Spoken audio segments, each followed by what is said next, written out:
Hey guys, what's going on? I am out here on my lunch break. I could not wait to do this unboxing, so I just decided to come out to a bench and bring all my stuff and hopefully make it work out here. It's a little bit cold. I got a box from RWB. Super excited about this. Wanted an RWB for a long time, so let's just jump right into it.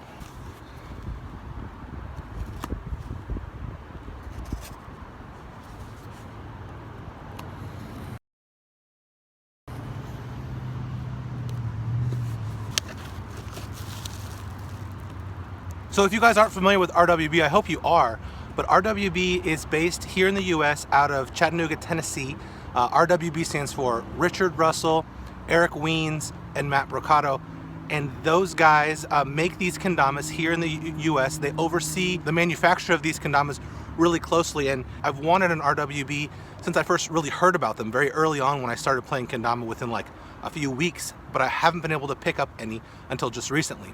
So I'm really excited about this. I feel like what RWB does as a company is pretty special. Manufacturing here in the US isn't done all that often. Most kendamas that you buy are probably manufactured in another country and then shipped over here. But with RWB, since they manufacture their kendamas here in the US, not only are they hands-on, but they're kendama players too. They oversee the whole process. So as they're making these, quality control's very high. That also makes the design process really amazing too. So I feel like these kendamas have been very thoughtfully made. Not that other companies haven't been, but I think that there's something special about RWB. So I'm really excited to have these.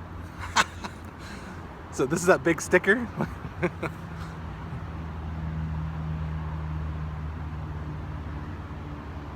They said they ran out of small stickers. That's hilarious. So I'll take it. Okay.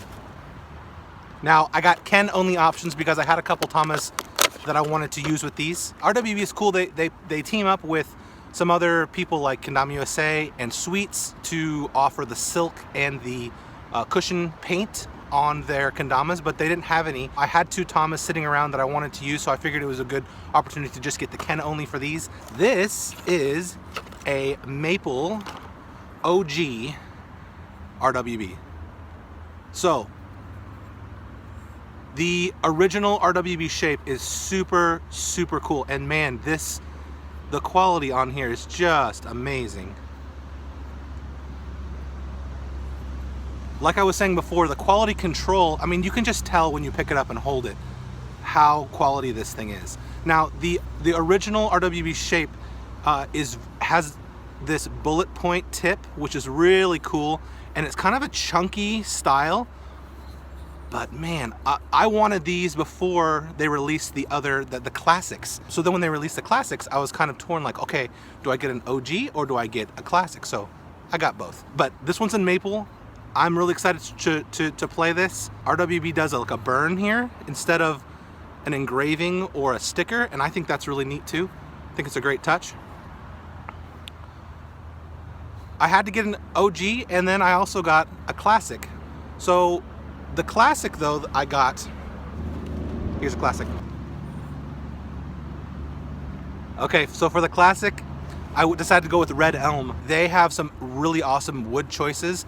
You can choose between, I believe it's birch, maple, hickory, ash, and red elm. And if you guys haven't seen it, I'll put a link in the description, but go watch. RWB did a little video on the red elm. This was kind of like look at the grain, oh my goodness. They say in their video that part of the reason they went with red elm was to kind of give an alternative that was similar to Kiyaki, which is a Japanese elm, and this is a red elm, so it's an American elm. It's just beautiful, and I decided that if I was gonna get something from RWB, I wanted something really special and unique. I don't know if anyone else offers red elm. They might be the only ones. So I wanted something really special like this, and I gotta say, it is super cool. So here they are. If you notice, in comparison, you can tell, but just by looking at them like this, that they're different. Pretty significantly different. This is more of the kind of current modern shape, but obviously they took a lot of time to design this and make it their own. And then this one's their unique original shape. So super excited to play both of these. Let me show you the tamas that I'm gonna probably pair them with. So I have two tamas here. These are the only two tamas that I have that are painted half splits. So the only two painted tamas that are just two just 2 colors. So I have this sour mash that I got from a Deal With It order that I made a while ago and I never used. And then I have my Tribute Silk half split that needs a home. So I figure these 2 guys, my 2 RWBs, will be my 2 half splits, and I think it's pretty cool. Probably this and this. Yeah. So what I plan to do is string these up, play on them for a couple days, a day or 2, 3 days, and then come back to you guys with share some of the tricks that I've been working on, and also give you some impressions on these. But I'm already super excited. This section I tried to keep a little bit short. I will see you in just a minute as we do some tricks. Okay, that's it. Hey guys, I'm gonna try to be quick. My impressions so far this week of these 2 Kendamas has just been really awesome. I really have nothing bad to say about these 2 Kendamas. I think they're really incredible. I honestly think that RWB Kendamas at the current price point are quite a steal. They are excellent Kendamas. The quality is amazing, like I've said before, and I've just been really enjoying playing them. I don't have a lot of crazy tricks for you guys this time. I honestly was practicing. I was trying for some tricks that were a little beyond my ability, really, and so I wasted a lot of time trying to film tricks that I didn't end up hitting. But I do have a couple little things that I'll show you, so I hope you enjoy them. This is probably the most beautiful kendama that I have at this point. This red elm is probably one of the coolest, if not the most beautiful grained kendama that I have, and I really like. I've been playing the original shape, the original RWB shape, the most out of the 2. I just really like it a lot. It's great, but I think they're both fantastic, and I think they look pretty awesome too. So yeah, that's all I got. I hope you guys enjoyed the video. I'll see you guys in the next video. Later.